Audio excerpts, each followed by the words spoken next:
Prokuroria pranë gjykatës shkallës së parë të jurisdiksionit të përgjithshëm në Korçë përfundoi hetimet dhe dërgoi në gjyq shtetasin Ilirian Selmani për veprën penale të vrasjes në rrethana të tjera cilësuese, parashikuar nga neni 79 fraksion E i Kodit Penal ndaj viktimës Kozeta Teço.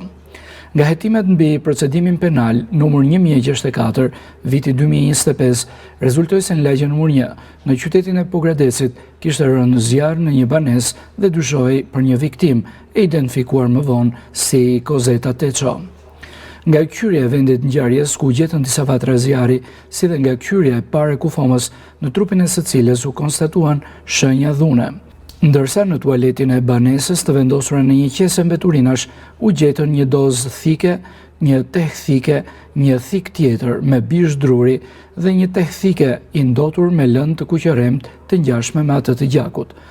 Në përfundim të aktit të ekspertimit mjekoligjor u konkludua se dëmtimet që janë shkaktuar Kozeta Teços janë me mjete të forta prerës. Shkaku i vdekjes së saj ka qenë si pasojë e shokut traumatiko-hemoragjik.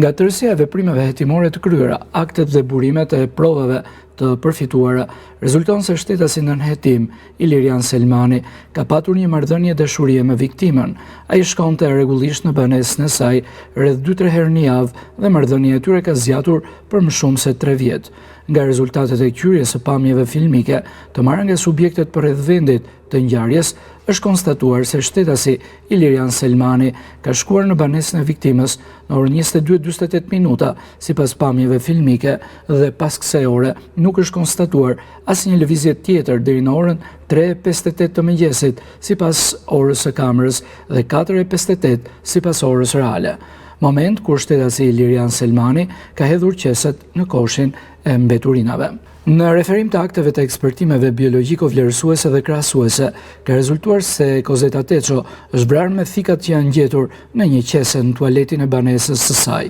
të cilat përmbanin gjak dhe fjefloku që i përkisnin viktimës. Ka rezultuar se në xhupin e pasëm të pantallonave të shtetasit Ilirian Selmani është konstatuar gjaku i viktimës. Në përfundim, nga tërësia e veprimeve hetimore të kryera, janë përfituar akte dhe burime provash që provojnë se Ilirian Selmani ka vrarë në rrethana që i kanë shkaktuar mundime të veçanta viktimës Kozeta Teço dhe duhet të përgjigjet penalisht për kryerjen e veprës penale vrasje në rrethana të tjera cilësuese, në mënyrë të tillë që i ka shkaktuar mundime të veçanta viktimës, parashikuar nga neni 79 shkronja e Kodit Penal.